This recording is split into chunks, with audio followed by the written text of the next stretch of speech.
એક સાથે 1 કલાક કે પછી 45 મિનિટના એપિસોડ જોવાનો સમય નથી મળતો તો અત્યારે તમે સાચી જગ્યા પર છો.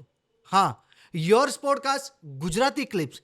આ ક્લિપ્સમાં તમને નાની નાની ક્લિપ્સમાં ઘણું બધું શીખવા મળશે. તો કોમેન્ટ અને સબસ્ક્રાઇબ કરવાનું નહીં ભૂલતા. ત્યાંનો કોઈ એવો કિસ્સો ખરો કે આઉટ ઓફમાં તમે વ્લોગ કરતા હોય ને કોઈ કિસ્સો યાદ આવે છે? એક છે ને, એટલે કેવો કિસ્સો તમે એમ ફની કિસ્સો કહું કે ડરાવનારો કહું, બધાય કિસ્સા થઈ ચૂકેલા છે. બે સાંભળવું. એક ફની કિસ્સો એવો હતો કે હું સ્પેનમાં હતો અને સ્ટારબક્સમાં કોફી લેવા ગયો. હાજી. કોફી લઈને હું જેવો બહાર નીકળ્યો એટલે એક ભાઈ, એટલે હું આમ મારા ફોનમાં જ વિડીયો ઉતારતો, તો એ ભાઈ મને એમ કીધું કે વેર આર યુ ફ્રોમ? મેં કીધું આઈ એમ ફ્રોમ ઇન્ડિયા. તો એણે તરત જ કીધું, ઓ મોદી. મેં કીધું કે આને સ્પેનમાં જેના કોઈને સ્પેન કન્ટ્રી એવું છે કે ત્યાં તમે યુરોપની અંદર એક એવો ખૂણો છે જ્યાં ઇન્ડિયન લોકો માપમાં છે, એટલા બધા નથી, બહુ જ ઓછા. અને ત્યાંનો જે લોકલ મને એમ કે ડાયરેક્ટ એમ કે મોદી, એટલે મારથી હસાઈ ગયું. એટલે એ એક થોડોક ફની કિસ્સો હતો. અને પછી એક અમેરિકાનો કિસ્સો કહું, એ થોડોક ડરાવનારો છે. રાતના ટાઈમે અમે લોકો યુરોપ, એટલે અમેરિકામાં અમે જ્યારે જઈએ ને ત્યારે અમારું કેવું હોય કે સેટરડે સન્ડે હોય ત્યારે અમુક ટાઈમ અમુક જગ્યાએ અમે એવા ગયા હોય દોસ્તોને ફ્રેન્ડ લોકોને મળવા કે ત્યાંથી અમારે રિટર્ન આવવું હોય તો ઉબર જ કરવી પડે. ત્યાં બીજો કોઈ તમારી પાસે એવો કોઈ ઓપ્શન ન હોય, કારણ કે એ લોકોને બીજા દિવસે જોબ હોય, સન્ડેના બીજા દિવસે.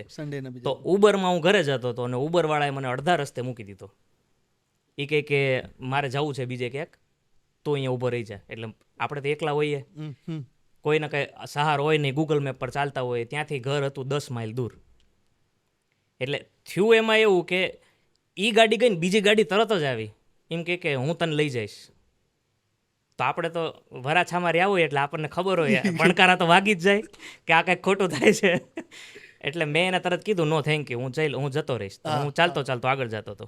તે એ જોડે આવતો ગયો. એ ગાડી એને આગળ નો લીધી, પાછળ નો લીધી. આગળ જાય પાછળ આવે, આગળ જાય પાછળ આવે. ગમે તેમ કરીને બેસાડવો હતો ગમે તેમ કરીને. આમ લુકમાં કેવો લાગતો તે માણસ? લુકમાં તો નોર્મલ જ હતો, આપણા ટાઈપ જ લાગતો હતો. એટલે એમ ત્યાંનો હતો પણ આમ જુવાન, એમ કહો ને યંગસ્ટર એવો ટાઈપ. તો અડધો કલાક સુધી એણે પીછો કર્યો. હું અડધો કલાક વોકિંગ જ કર્યું. દૂર હતું, મને ખબર હતી, મેં વોકિંગ જ કર્યું. રાતના 11-12 જેવું થયું હશે. લેટ નહીં, પબ્લિક નહોતું, સુમસાન રસ્તો હતો.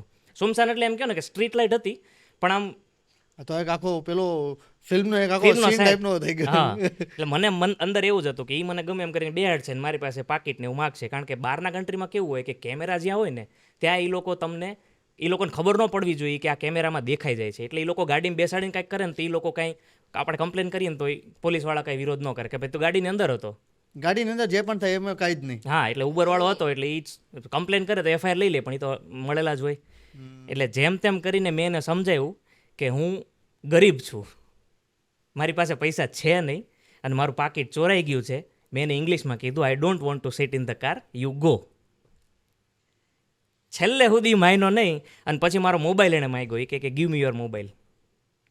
કાંઈ કાઢ્યું નહીં, ચાકુ બાકુ પિસ્તોલ કાંઈ નહીં, ડાયરેક્ટ એમ જ કીધું give me your mobile, I will go.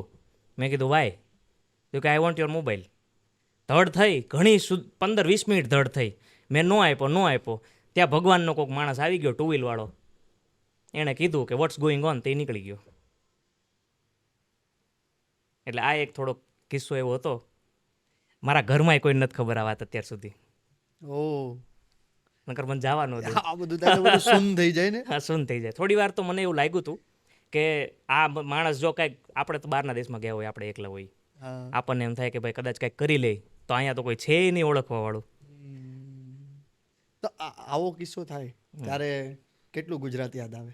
બહુ યાદ આવે, બહુ એટલે બહુ જ. એમાં આપણું વરાછા બહુ જ યાદ આવે. રાતે 2 વાગે નીકળો, 3 વાગે નીકળો, કોઈક જોવા મળે. એક્ઝેક્ટલી. સ્પેશિયલી નાસ્તો કરવા રાતે 3 વાગે બહાર નીકળે. ખમણ ને ગાંઠિયા ને બધું તમારે અવેલેબલ ઓલ ટાઈમ. એટલે આ એક સ્ટોરી હતી.